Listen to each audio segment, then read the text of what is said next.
Well, you've got it tuned into the Zealous Podcast. I'm your host, Rocky Snyder. This week I've got Nick Rolnick on the show. He is a physical therapist, but also the owner of the BFR Pros. BFR, of course, standing for Blood Flow Restriction Training. And we're going to dive deep into what that's all about, why people are using it for rehab, athletic training, and a whole bunch more.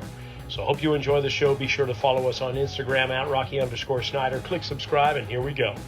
I would love for you to educate me in blood flow restriction, like from soup to nuts, from how you got started with it. You've got a DPT, right? Yes. So Where'd you go to school? Columbia University, Nice. up in New York City. And that's where I currently live right now. Yeah. Nice. Yeah, I mean, I guess for background information for people that don't know who I am, my name is Nick Rolnick. I am a physical therapist and personal trainer, although I would say I'm a personal trainer that's a physical therapist. I think that mantra suits the way that I approach physical therapy, in that the more and more I learn about exercise and the more in depth I get, the more convinced that the way that I practice is the optimal way to practice, whatever optimal means. But all that means to me is that exercise is the primary therapeutic target, whether you're healthy, whether you're injured. There was something that I came across a couple of years back that basically is like physical therapy or rehab is just training while you're injured. And I think that physical therapists, by and large, miss the boat on that and give up a large portion of our expertise in favor of passive therapeutics that probably don't do what we think that they do. And that kind of has spurred my interest in blood flow restriction, because I'm an amateur competitive bodybuilder, or I was back in the day. And I first came across BFR as a way, and somebody in the gym actually was tying straps around their arms and was like, oh, this is used to get a massive pump and can get muscle on and squeeze out every last little bit of hypertrophy. And as a bodybuilder, anybody's bodybuilding that's listening knows bodybuilders, especially the really competitive ones, are going to do anything they possibly can for gains. I mean, like 3 years ago, there was this craze about breast milk and the shortage of breast milk because bodybuilders were buying breast milk online because of the hormones that it had in the milk. So that was kind of my introduction along the same vein of like, all right, well, I train heavy. I'm kind of nursing a little bit of forearm issues.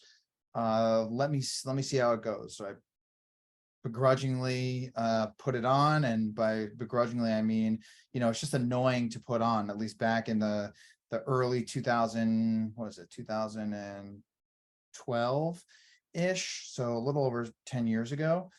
And it was all straps and stuff. So I kind of picked it up, put it back down, and forgot about it until PT school.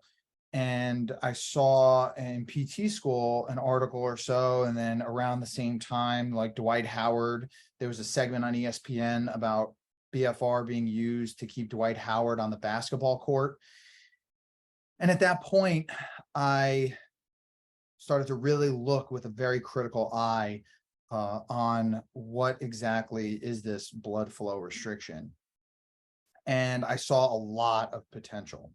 I think that when I first started kind of getting into it, there was a lot of like weird speculative things that are going on with BFR. It could be magic, we could be biohacking the system and whatnot. But I kept on posting the research that I would read as a way to keep myself accountable. So I started posting on social media, Facebook, Instagram. And of course, when any new thing comes out, there are going to be tons and tons of critics. And I mirror that with, I don't know what your thoughts are on crypto and Bitcoin, but I mirror it in the same way. in that it hasn't really had the proof of concept back in, this was like 2016, that I started to post on Instagram. And people were trolling me all the time, but I still kept at it, started to read, started to convince myself a little bit more. And lo and behold, 5.5, 6 years later now, BFR is exploded into mainstream because all of these anecdotal stories that people were reporting about using BFR with their clients that are healthy or their patients that are injured, they're making unbelievable gains. And now these gains are becoming more and more supported by peer-reviewed journal articles. And so now I barely get any trolls, which is unbelievable. Just to see the quick, if you look at 6 years, but 6 years in the grand scheme of time, things is pretty quick. It's really nice to see how BFR has now found its niche or niche. I always can't pronounce that word correctly. Yeah, chasm, I don't know. Yeah, the optic chiasm. That's it. Yeah, but yeah, no. So that's kind of the nuts and bolts of how I started getting interested in BFR. And for those that are still listening, being like, BFR, what is that? Basically, you take a strap or a pneumatic cuff that's akin to a tourniquet, and you apply it on the proximal most part of your arm or your leg. And you use some form of technology, whether it's a Doppler ultrasound, whether it's built-in technology, using a pulse pressure sensor, things like a blood pressure cuff, for example, have that, like an automated blood pressure cuff has that. And what we're doing is we are, in essence, taking your blood pressure, right? If we use the cuff that's the same width, it's basically, that's how we standardize the stimulus. And then we exercise with very little load, using, anywhere from 20 to 40% of the 1 rep max, or exercising less than 50% of your VO2 max. Well, say that again. Say that again. You're 20 to 40% of your 1 RM rep max. Yeah. So what BFR does is, because we're reducing blood flow to the limb, we are reducing oxygen delivery to the exercising muscle. And as a result of that, there becomes this shift in energy metabolism that's more geared toward anaerobic metabolism. And anaerobic metabolism creates these byproducts, what we would call metabolic stress. But as a result of the lack of oxygen relative to a free flow condition, the type 1 muscle fibers get prematurely fatigued. And in order to maintain the contraction, then the type 2 muscle fibers have to get recruited earlier than they normally would in order to meet the force demands. And they get stimulated through mechanical tension. And that metabolic stress, that is a byproduct of the restriction of arterial inflow and the occlusion of venous return, even temporarily, anywhere from 4 to 10 minutes in resistance exercise, creates this very anabolic environment for the muscle. And we know this because BFR, in essence, does the same thing as normal strength training with low loads. Now, you can get into nuances with heavy loads and whatnot, but I would argue that it all boils down to mechanical tension. Everything, or the vast majority of things that we observe in practice and in research, can boil down to mechanical tension at the muscle fiber level and things that augment that in certain situations. But yeah, so what we do know is BFR accelerates fatigue, and that's important for people that are load intolerant, such as in rehabilitation. And what we're normally doing in rehab is we're doing, very light weights, and we're having our clients exercise, and we're trying to stave off what's called disuse atrophy, which is the condition that is most evident by visible losses in muscle mass, called atrophy.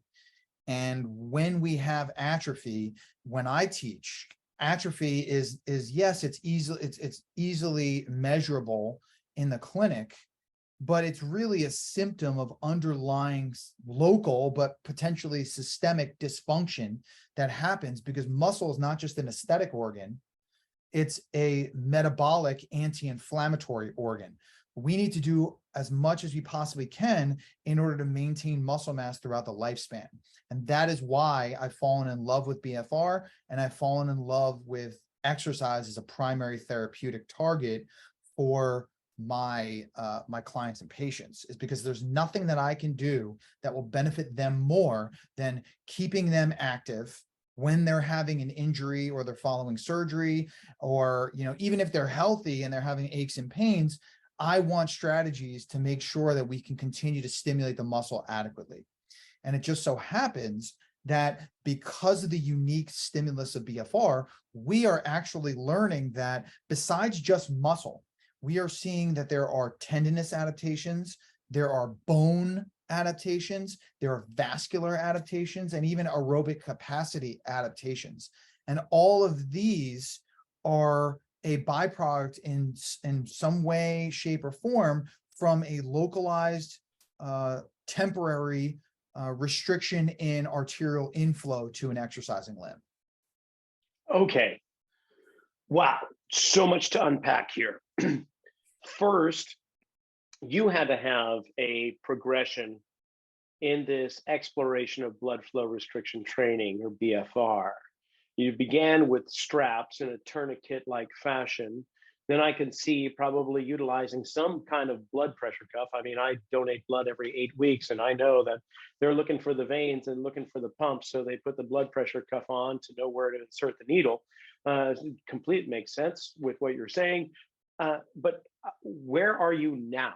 We don't have to name brand names, but where the evolution of the cuffs that you use, are you using blood pressure cuffs, or are they much more technologically kind of advanced? Yeah, I mean, I guess from the evolution of where I was at, it was straps at first, and straps are convenient at the time. Dr. Jeremy Lenicky, who I can consider now not only just a colleague, but a friend. He is one of the leading researchers in the world on the topic, and hit early on in his, I believe it was his master's work, they were looking at trying to use a more affordable piece of technology like straps, and quantifying that with a 7 out of 10 perceived tightness, and using that as a restrictive stimulus to kind of standardize it from application to application. Now, there are a couple of problems with that. And like any good scientist, Jeremy has walked back some of the proponent of being a 7 out of 10 tightness, predominantly, through the work in his lab, just saying that subjective assessments do not provide an objectively reliable stimulus. And that is hugely important. Maybe not as much important on the fitness side, but more important on the rehab side when we're dealing with medically compromised patients. I want to be as objective as possible with my application of blood flow restriction. Do I think that BFR is an extremely safe stimulus? Absolutely. I think that there are a lot of barriers to get over in education to make people comfortable with the idea of temporarily restricting blood flow. And that's my talk that I'm going to be giving in July at the NSCA's national conference. Basically, the main message is, if you can tolerate high intensity resistance exercise, you can tolerate blood flow restriction training. And that really, from a fitness side, opens the door for pretty much anybody that's walking through your practice to say, hey, BFR can be an option. Now, with that being said, I train, I would say about 50 to 60% of my caseload is actually long-term personal training with people that have sort of injuries that for one reason or another don't trust a trainer that doesn't have a doctorate in physical therapy. And I would say that of those, I probably use BFR maybe 5 to 10% of the time. Why? Because if you can lift moderate to heavy weights, why would you lift light weights with BFR, right? There are the traditional heavy load, moderate to heavy lifting is still the gold standard, will continue to be the gold standard. And that's why for me, it's kind of interesting to see that this stimulus, at least from the low loads in the traditional sense of studying BFR, has become more popular, or is becoming more popular in the fitness circles. Because I would be like, I always think about what is the easiest way to get the stimulus that we're trying to get for our clients, and understanding that BFR is not comfortable. And my research interests are, one of them is the amount of discomfort and effort that you need to put in to exercise with BFR compared to regular traditional strength training with moderate to heavy loads, or with the same exercise performed without BFR. And what we generally see is that BFR is just as stressful, if not more, than traditional high intensity strength training. And Why? Because, well, we don't necessarily know exactly why. I can theorize that it's, number one, we have more time under tension. That is, you're basically stewing in metabolic stress. So the difference between going to failure in 8 to 12 reps versus going to failure in 20 to 30 reps, or even more, is you're creating this metabolic stress that stimulates these unmyelinated group 3, group 4 afferents that surround the muscle, that detect mechanical and metabolic changes in the muscle. And that has a feedback loop into the central nervous system. And that feedback loop into the central nervous system increases, or it modulates the amount of discomfort that is experienced by the exerciser, but also tries to get blood flow to the exercising muscle, oxygen, right? So the longer that we're in there, the more that the metabolic stress is stimulating these afferents, the more that those afferents now are going back to the central nervous system, and you're getting, the exercise is getting harder to do. And not only that, it's getting more uncomfortable. And that is probably the reason why BFR is more, elicits more discomfort than traditional high intensity strength training. And then when we talk about work matched, meaning we're doing the same amount of repetitions in free flow compared to BFR, BFR outperforms or induces more discomfort and more perceived exertion. So it's harder to do. And that should make sense because BFR just accelerates that fatigue from accumulating. So you're basically comparing 1 rep to failure versus 5, 6, 10 reps to failure. And of course, as you get closer to failure, it's going to get harder and harder for you to do. Oh, that makes complete sense when we're talking about high volume, low intensity, intensity being the load or amount that you're lifting. So, and now I understand why, like high intensity interval training, if you can tolerate that, like you said previously, that you could do BFR. So here's a question, Nick, is that of course we don't have organs in our appendages. There's no internal organs in our arms or legs. So we're not going to have any most likely adverse effect to there, but you are creating stronger appendages. How does that carry over into the trunk and the rest of the body? I mean, you're building these 4 limbs to get stronger. How is it that the torso, I'm not going to use the core, but the musculature connecting the ribs to the pelvis and so on, how is that affected? Yeah, I think there's been considerable interest in what is termed proximal hypertrophy, and you basically described it in the sense that when we're having a cuff and we're putting it on the arm or the leg and we're exercising, but are we getting a benefit to the muscles that are proximal to the cuff? And I think that right now the evidence is very mixed, and it's something that is intriguing because I think that it would challenge some of my biases with respect to just the utility of trying to target your shoulder external rotators, but occluding or restricting blood flow to your arm or your leg. But I think there's a couple of things that we can logically assume given that example. And there's a recent paper that was just out. I haven't gotten a chance to read it. Ever since Sci-Hub has gotten the kaboot, I have not been able to get as many papers as I'd like to stay current. And if you don't know what Sci-Hub is, it's just basically a way that you can plug in a DOI and get the article back. It's kind of like publisher's worst nightmare, because all these paid articles are now getting released for free. But that had really kept me current for years on the BFR work. But nonetheless, basically, if you're doing shoulder external rotation and you have, the thought that it goes through my mind is, all right, well, we're working on infraspinatus and teres minor and posterior delt, right? Those are the three external rotators. None of them really have a large amount of muscle and or tendon that is distal to the cuff, right? Like the cuff is going to go on the proximal most part, so maybe partially some of the muscles tendon is occluded, but not a lot.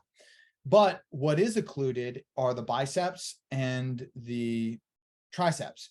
And what we do know is that just external rotation by itself wasn't really shown to be super effective or conclusive at producing favorable changes in the supraspinatus muscle, for example, or anything proximal. But when we pair it with more exercises that are targeting something like the biceps, or something like, through scaption or whatnot, we fatigue out one of the stabilizers. In this case, it would be the biceps. And thus it makes sense that if we take out one of the dynamic stabilizers, that it would force muscles that aren't as fatigued to work harder to now not only stabilize the humeral head, which is what the rotator cuff does, but also now perform the external rotation when we're asking it to do that in a resistance training exercise. So and that to me makes the most sense.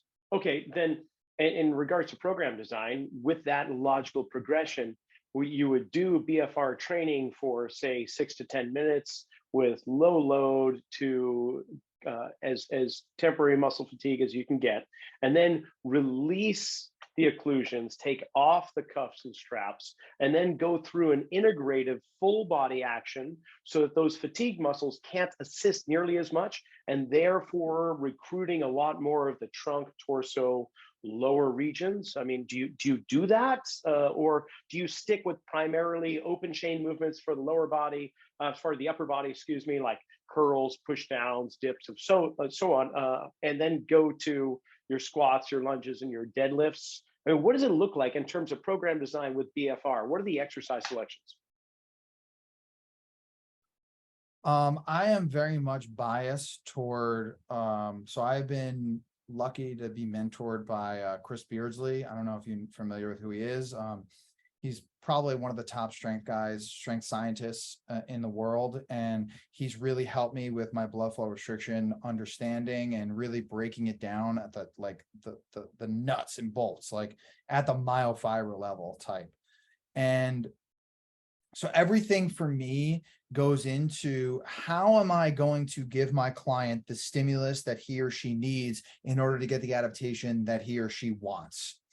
And for me, a lot of people come in and they want to get stronger and they want to get more muscle.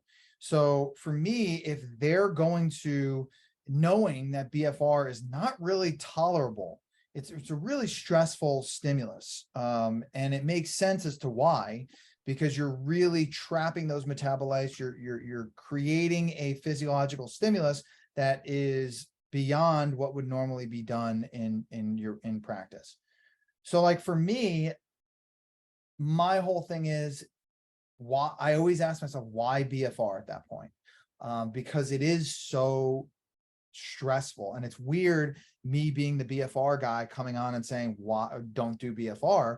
But if you're really healthy and you're able to lift moderate to heavy resistance exercise, I would do that almost 10 out of 10 times. I would say maybe 99 out of 100 times I would be doing that, because I'd rather people fatigue out and work hard for 25 seconds than it is for 6 to 10 minutes and give them a similar effect. Not to mention that, yeah, we have promising evidence for the similar tendinous, at least for the physical properties of tendons. We have new evidence that not only does muscle atrophy, but bone does as well. And the use of BFR following ACL reconstructive surgery attenuated or prevented the loss of bone. So we're seeing multiple different applications, but in reality, I don't see a ton from the resistance exercise side that's different than aerobic, mind you, because I do see more utility there in the healthy populations.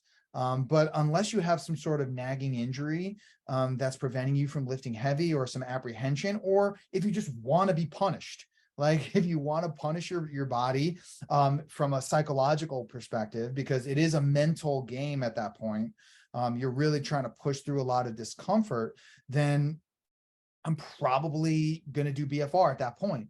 But otherwise, it's very difficult for me, given my understanding of what BFR does and the fact that it is normal strength training, just having a unique little spin. We're using what is in essence a tourniquet to be able to create these adaptations quicker than if we didn't use a tourniquet with low loads.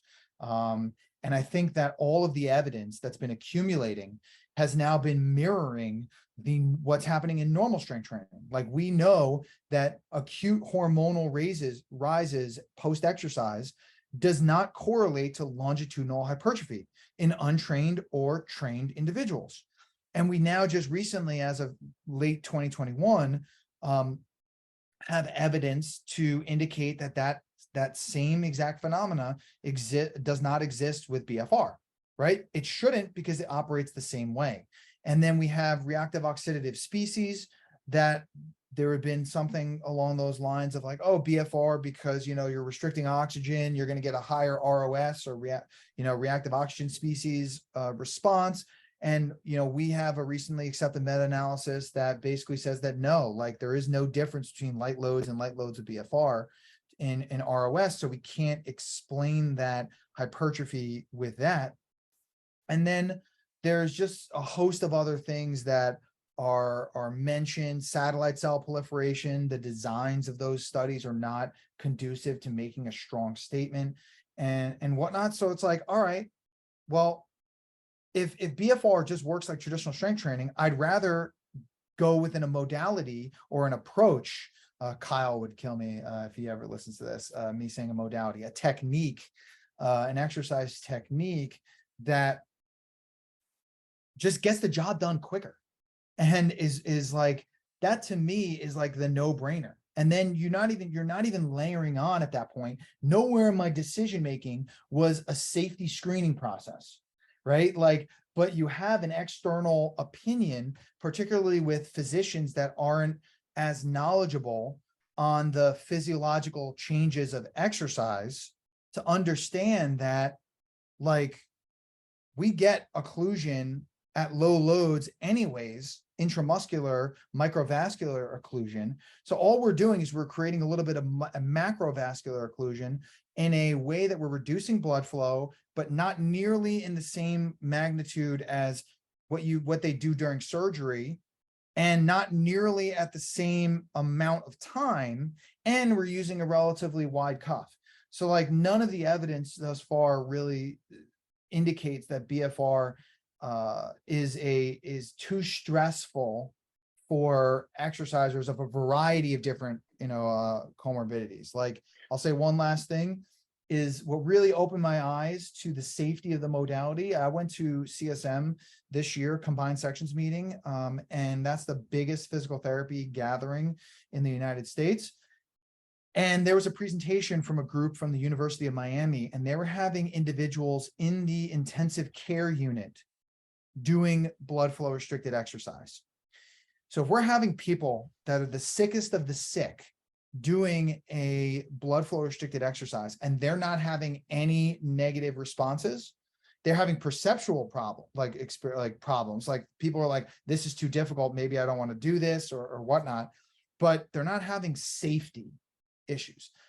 If they're not having safety issues, even in that controlled environment, and that's another, sidestep, but why are we worried about a relatively healthy individual walking into our practice as a physical therapy or the gym as a personal trainer, and like we're worried that we're going to cause some sort of super physiologic response? I just don't get it. And I think that the research will continue to show that safe, and it's funny that I use the word safe in the BFR is not unsafe, but I think that there are ways that we can maximize the safety in which we apply this modality or technique.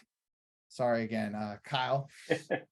But I think there are ways that we can apply this technique that will maximize the safety of the approach. And that is what I'm interested in continuing to explore from an academic and research perspective, is what really matters when we apply blood flow restriction training. We already have a recommended pressure scheme between 40 and 80% of the pressure that it takes to completely occlude the blood flow to the limb.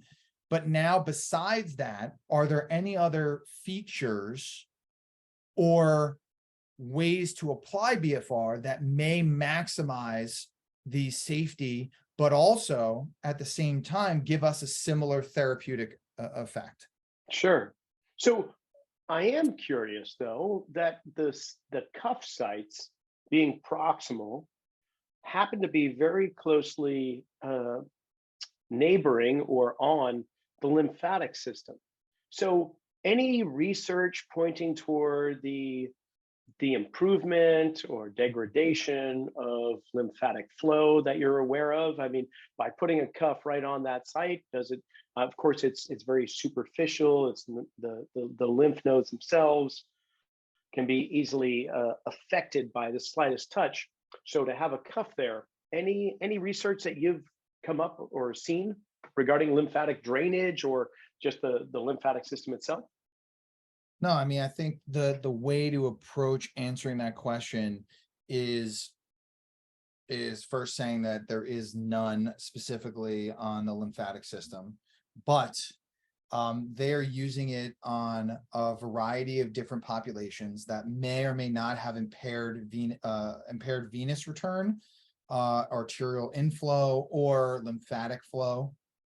And we applied within whatever parameters they're using for their study, have not reported any sort of lymphatic issue. Now, we do know that the lymphatic system helps drain some of the swelling in the limb or following surgery. And we do have a couple of pieces of evidence that do show reductions in joint swelling following BFR exercise. And I think that for me, what makes the most sense in that explanation is we are creating such a venous backflow because we're occluding venous flow that we know the lymphatic system is closely connected to the venous system. So you're basically creating this fluid gradient that's almost pushing fluid into the lymphatic system, where when you're talking about traditional exercise, it might not necessarily have that same effect. So that's, believe it or not, a very uncommon question that I get asked. But I've thought about it. And again, it's tough for me to believe that a 5 to 10 minute application of a subocclusive stimulus is going to do anything really bad. I think where people have the misstep, and where I am going to spend some time in my talk in July, is underappreciating the impact that temporary ischemia can have on the first 1 to 3 exercise sessions in people that are unaccustomed to ischemic exercise, unaccustomed to exercise in general. I think that those two, but more so the person that is very sedentary and you're just starting them up on a new exercise routine, we have these cellular defenses that occur to help our body basically continue to exercise and withstand the stressors of, you know, a perturbation. And in this case, that perturbation is in the form of exercise.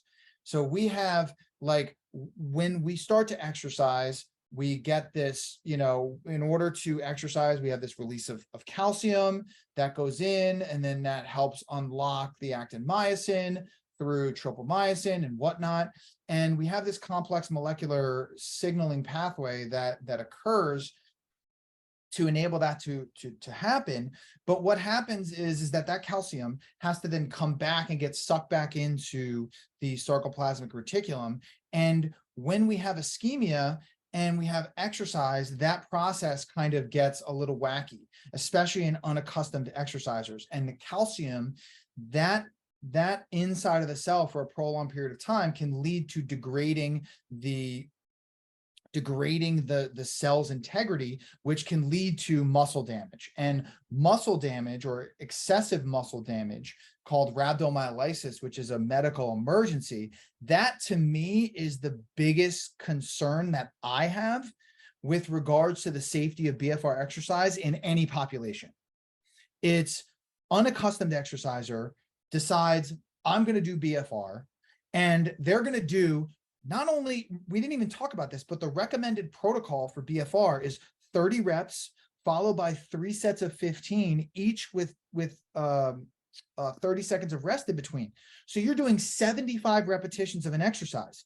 If you're unaccustomed to exercise in general, doing 75 repetitions of anything is probably going to already get you really sore and create some muscle damage until you acclimate. But where people kind of get, where I fear that people get overzealous is they're like, all right, well, we're now going to do, because we're doing no weight, right? You know, we're just going to have somebody do a body weight squat. Okay, but now we're just going to slap cuffs on.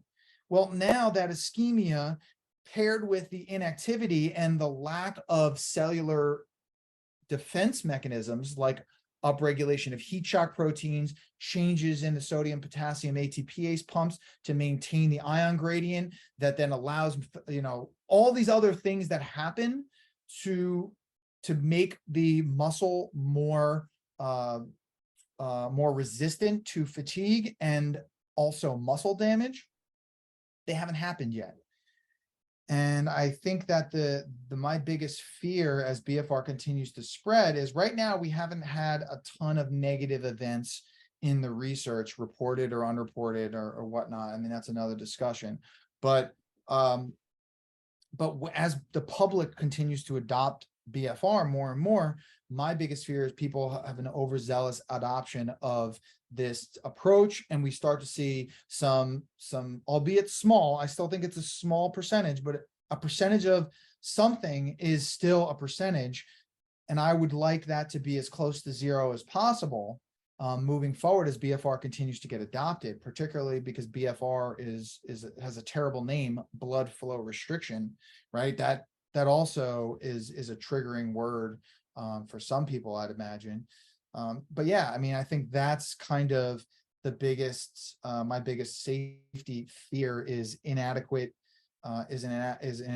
initial prescription for BFR exercise. But the cool thing is that after you get through those, 1 to 3 sessions, depending on the client, right? I would say a deconditioned client, I probably will do more than 1 or 2 sessions of introduction type work with them to get them, comfortable, used to the BFR stress, progress them accordingly. But after that, you can basically go to town and you're fine. Like, I've had clients where I've done things that I've not done with any other people or tell anybody to do, like supersets, compound to unilateral to uni joint exercise, and barely walking out of the clinic, next day coming in just fine.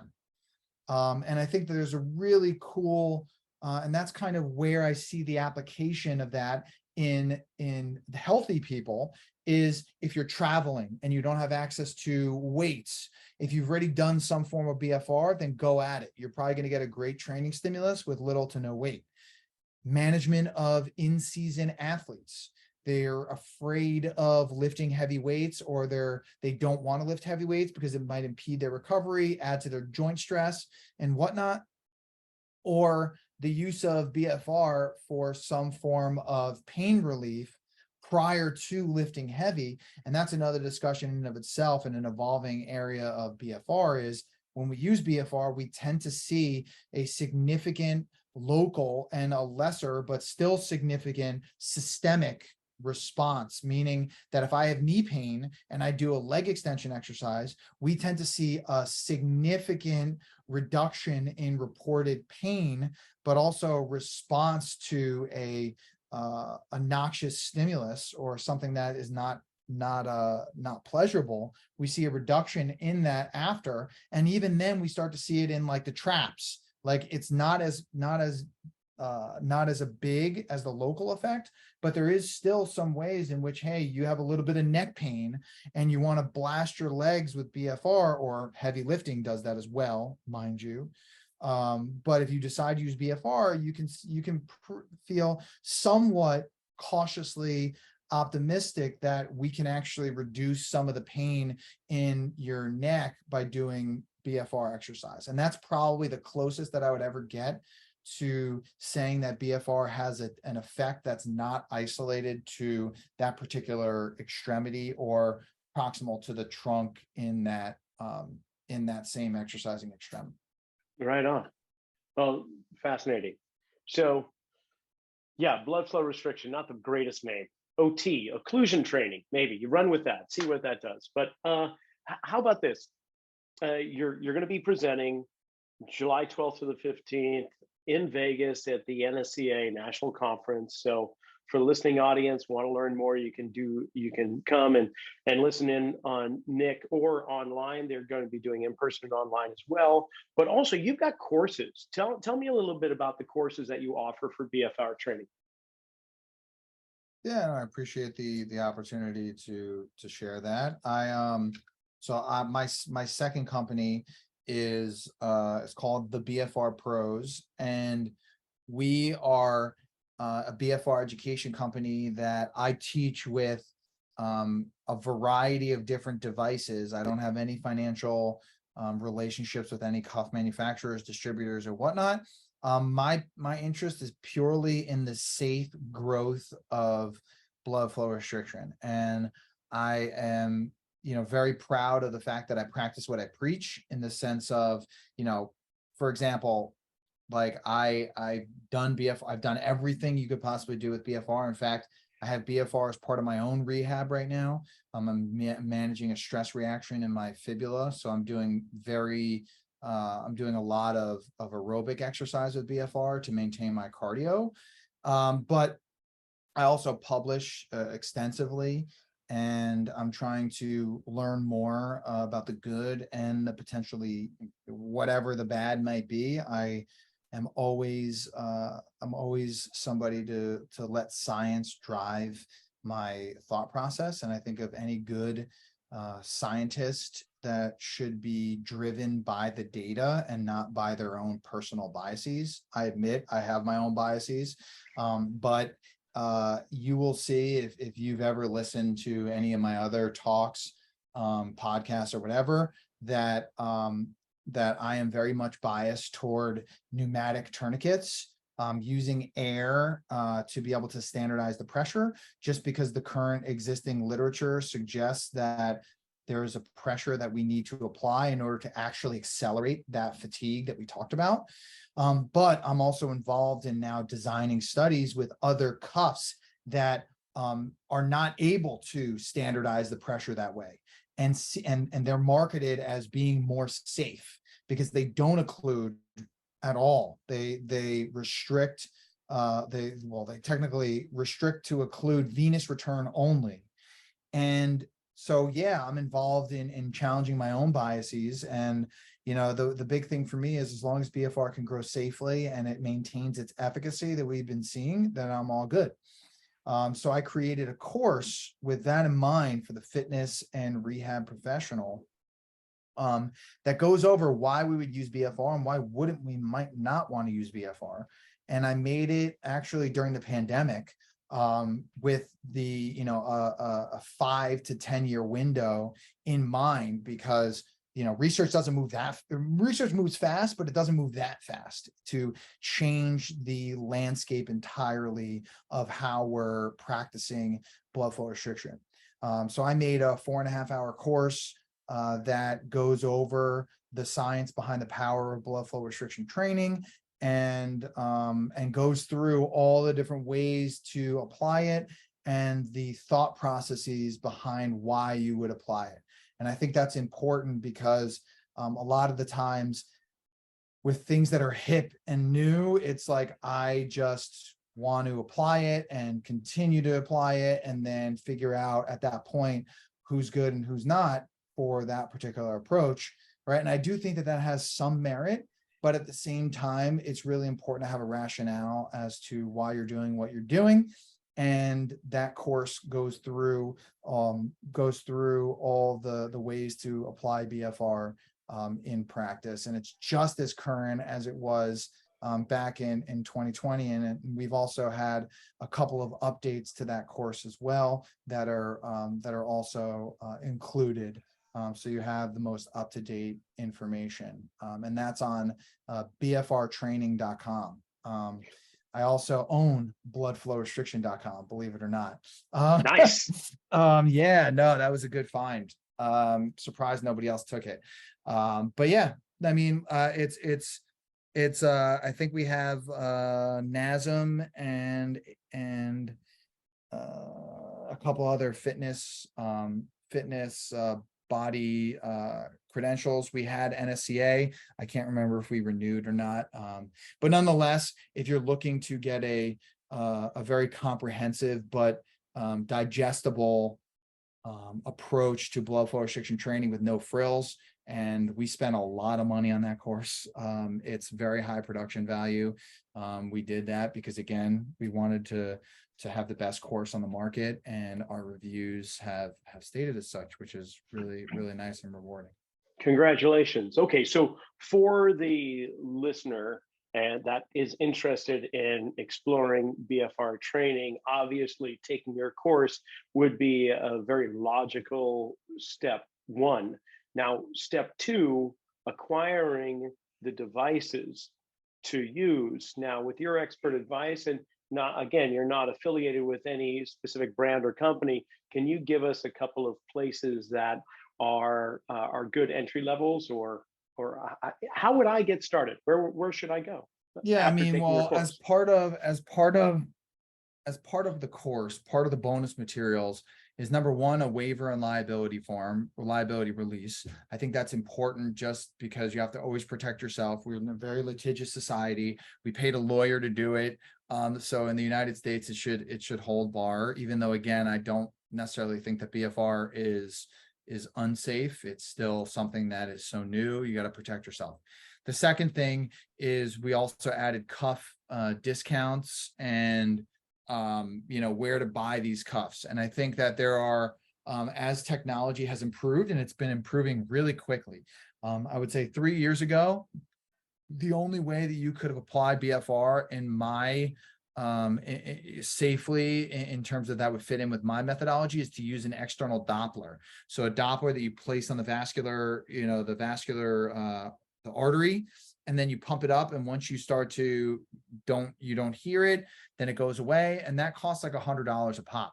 But now there are more technologies that are out there that you're able to get your occlusion pressure wirelessly or through the use of another cuff. And I think that personally, I don't have problems naming brands. I think that Smart Tools has a good product.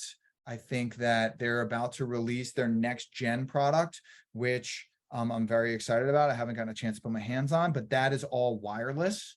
I've heard and experienced a variety of negative and neutral comments with, things, a cuff called the Air Bands.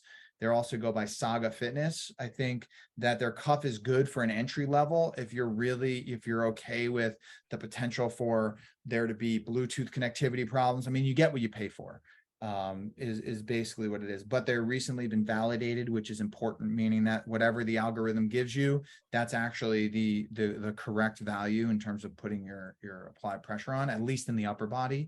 In the legs, a little iffy. And then there's other options that are manual pneumatic, that may have like a different varying abilities to determine your personalized pressure. Fit Cuffs has one of those types of applications, and they're a couple $100. I think all of those cuffs that I mentioned are going to be on the order of a couple $100 to, depending on how many you want, like mid 1500s. So it's not super cheap, but it's definitely better than using a strap or something where you can't really measure the amount of pressure you're applying. I do think that that's an easy, very easy, like thing to dodge. Like when you're talking about safety, right? Like it's like, how can you make things unsafe? Well, the first thing is, I don't know what pressure I'm applying to the person, right? Like it's an easy one to dodge. You get a cuff that can apply a pressure that's going to be subocclusive, and that you can then use that as part of your programming. Oh man. So we have discounts available there. Again, I don't get any money for any of those. It's just, I just am the middleman of trying to make sure that whoever is using the cuffs, they actually have a good foundational knowledge of BFR. And at that point, it's just practice with the appropriate people. Right on, man. Nick, I just thank you so much. This has been so informative, so educational, and I feel like I'm just now scratched the surface. I've got so many more questions. How about this? We're run out of time, and I don't want to take any more of your time right now. My hope is that we can connect in July in Vegas in person, and maybe a few months down the road, maybe this fall or winter, we could maybe have you back on and we could talk some more, because I got all these questions about pressure and blood pressure varying based on the person from day to day. And anyway, we'll jump into that another time, but I can't thank you enough. One last question. People want to follow you. You do post. And so in regards to social media, troll free, where should people be going? I have an Instagram. I have two. One is the BFR Pros. That's just the company Instagram. And then I have my personal and professional for my physical therapy personal training clinic. That one is I'm way more active on. It's just the THE and then HPM, the HPM on Instagram. And anybody listening, feel free to send me a DM if they're interested in taking the course, and I'll hook them up with a discount. Just tell me that you listen to this podcast, and I will get them that discount. And I appreciate the opportunity to come on and babble a little bit about BFR. But yeah, I mean, you can see how it's kind of just a peek into the field of BFR and the potential applicability in a variety of situations. So thank you for the opportunity to chat. My pleasure. Sitting on the tip of the iceberg. And that's a wrap for this episode. Man, I think I need a cold compress. My brain is hurting. There's so much information in there. Play it back a few times, slow it down, because, man, Nick gave us a lot to think about. Hope you enjoyed it as much as I did. In the meanwhile, be sure to click subscribe. Ray, leave a comment. I want to know how you guys are enjoying the show, and share it with other people. And we'll see you next week.